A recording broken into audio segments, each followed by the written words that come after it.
It's my second talk ever, so thank you very much for coming. So many inspiring people. It's actually it's a lot of fun. I used to be a scientist, so I need to correct you on that one before I carry on.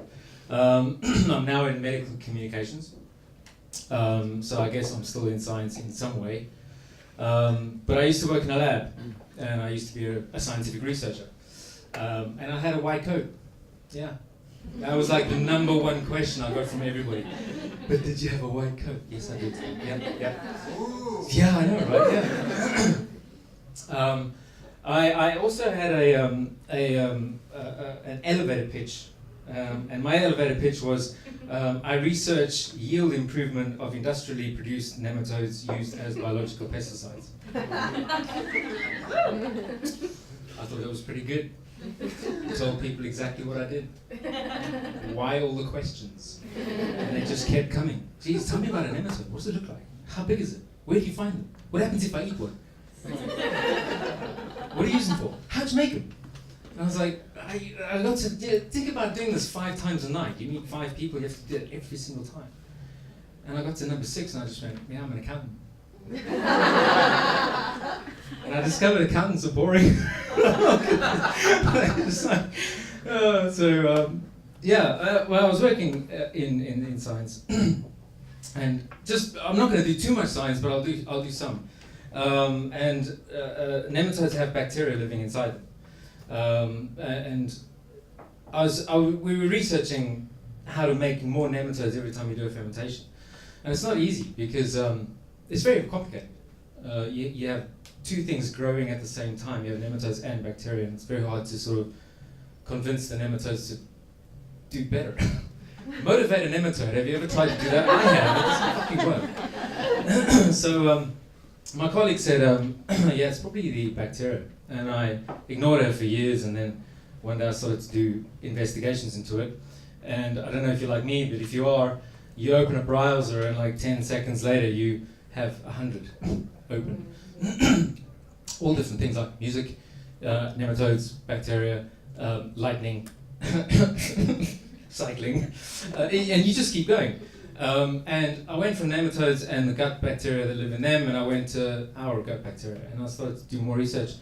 And I found that actually gut bacteria can help us very, very much. And there's a lot of research that's coming out.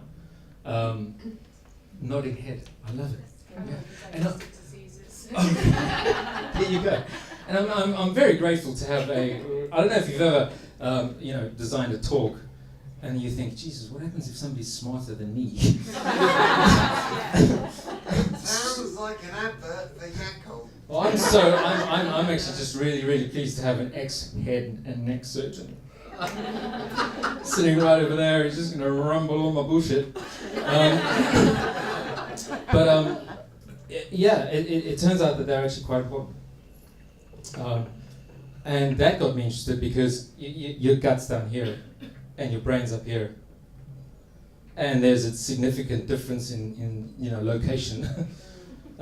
This does all the thinking, it does all the pondering, it does the working out of problems, it does the maths, it does your accountancy, it does the worrying about your children, it does the creation of music, it does poetry, and this digests food, and it makes us what we eat.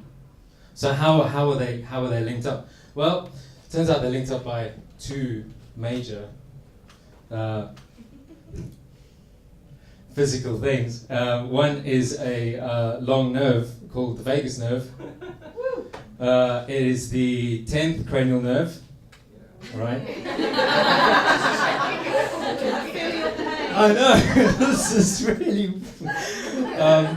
it's the 10th cranial nerve. And it doesn't just run your gut, it doesn't just, work your gut and make it work as it should. But it runs other things like your heart and your lungs. It's a parasympathetic nerve, which means you can't flex it. You can try, but it won't work. So it doesn't work like your arms. There was one guy who could, flex the parasympathetic nerve called the vagus nerve, and his name was Pavlov, and he had dogs. And he'd ring a bell and he'd feed them food, and then ring a bell and feed them food and do that, and then he'd just ring a bell. And that's what the vagus nerve does. So when you smell food and your stomach starts to rumble and you get hungry and you're starting to get ready to eat, that's the vagus nerve. Gut bacteria produce certain chemicals like acetylcholine. And it also produces... Not a test. No, it's not a test. But I'm loving this because every time I say something, he goes, yep. I'm like, yes. Thank you, Google. For not lying. And then they produce GABA as well. And these are chemicals that actually work the nerve. They can fire the nerve. The nerve is a bidirectional nerve, so it works downwards as well as up. So it goes from the gut all the way up to the brain, and it goes from the brain down to the gut. So whatever happens in the gut, you will feel it in the brain. And bacteria can actually affect this. Yeah. The other thing that bacteria do is they can stimulate the body to produce things like serotonin. And they can also stimulate the body to produce things like dopamine. And then dopamine, or the lack of dopamine, is linked to depression. And serotonin is linked to schizophrenia, among very many other things. So there is a body of research that shows that the gut and the gut environment and the gut bacteria and this whole region, all 100 trillion bacteria, that's 14,000 times the number of people living on this planet. Take Earth, multiply it by 14,000, take all of those people, that's the amount of bacteria you have in your gut. So significant. They did mouse studies and they transferred bacteria from anxious, I was going to say anxieties, but that's not true. Anxious mice, and they transferred those bacteria into non-anxious mice. And they discovered that didn't just transfer the bacteria, but they transferred the mood as well. So the receiving mice, who was a normal mouse, became anxious. So they transferred the mood. Yes? I didn't know the mice were anxious. Yeah, very, very good question. There's yeah. Well, first you put them on a little bed and you say, hey, what's wrong with you today? And the mouse goes.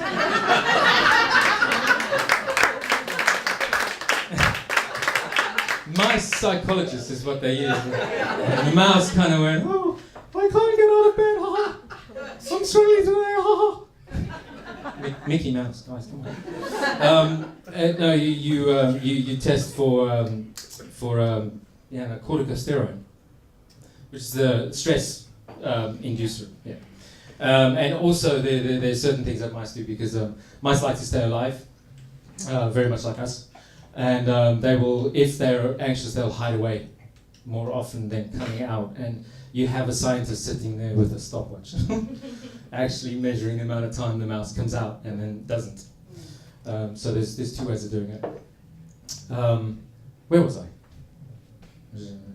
Nervous mice, transferring, blah blah blah, and then getting the thank you. That's right. So yes. So yeah, you were able to actually transfer the mood over to the new mouse, and it worked in reverse as well. So when they had a normal mouse, a mouse that was acting normally and had normal corticosteroid levels, and they transferred the bacteria back into anxious mice, it actually fixed them. So if you were to Google gut-brain axis, you will find what's starting to become a very, very big library of research that shows that the gut bacteria are starting, they do affect your mood, and they can help you with depression and anxiety. I should have taken some before I got on stage. And as I was doing this research and sort of doing the reading, I became depressed. And it happened really quickly. And I'm not the depressive kind of person. I see myself as kind of happy-go-lucky and don't give a shit. But it happened, and I never saw it coming. Just blam. Certain things changed at work. We had a team coming in from our head office to help me do my job, which I saw as an insult. I had a very critical boss, and I had a very critical coworker, and this kind of crawled into my head, and I spent the day crying at work. Okay, like I was crying. Thank you very much. All the dating sites are wrong. All you have to do is tell a girl you cry.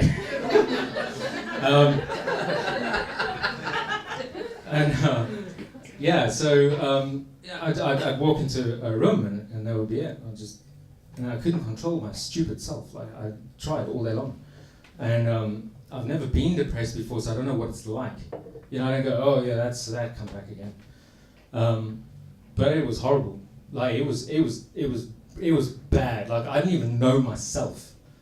It felt like my body had become a black hole and was sucking my own self into itself. It was so bad that I made the promise that I would never ever go back there again. And not only did I promise myself I'd never ever go back there again, but I said to myself, I'm going to get back to where I used to be, and then I'm going to keep going, and I'm going to say goodbye to my old self, and I'll be better. So I did two things. The first thing I did was I took control of how I was thinking about myself in my head. Because you can bash yourself hard and you are always around yourself. And if you're bashing yourself, who's going to lift you up? Like your friends? So how long is it going to take before your friend goes, oh, I'm done now? Yeah. And that kind of critical attack that you are so used to doing, and there's a lot of like nodding heads, I know you guys do it like all the time. That can really get in, and that can start to make you feel really bad about yourself, because you're the one who's bashing your own self. You believe that more than you believe anybody else. And somebody goes, actually no, you're pretty cool. You go, no, I'm not. Because you just keep believing yourself and you keep bashing your own self.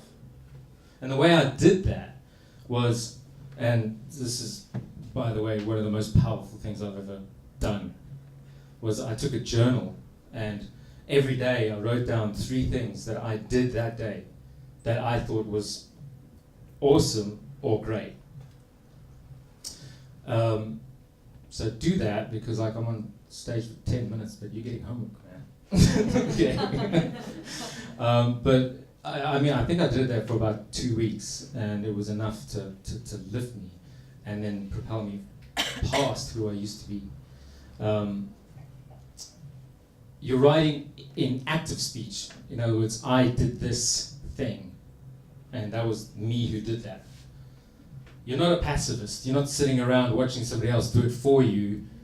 You're the one who's doing it, and that's how you're writing. You're also writing in positive language.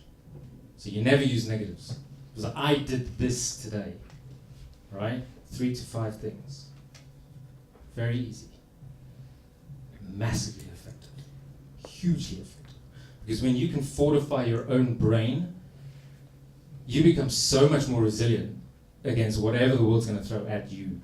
And man, it will, because people can be assholes. Okay? Like, and they have their own agenda, and they're fighting out of fear. Like, you'd say something and it can throw them off guard, and then they'll critically attack you in front of other people. But doing this made me feel so much better about myself and fortified me against so much. And then the other thing I did was I took care of gut bacteria, right? So I'm not selling the stuff, like I don't have any of the stuff here, but I do take a lyophilized pill, freeze-dried, and it's sold in Holland Barrett's, and it's called acidophilus, and it's actually really, really good. There's 2 bacteria in there. It's called, one is lactobacillus and the other one is bifidobacterium. Do those 2 things, and if you feel the same after 2 months, then I would probably see a psychologist, because there's nothing really wrong with you. But that should work. That's it. Thank you. Thank you.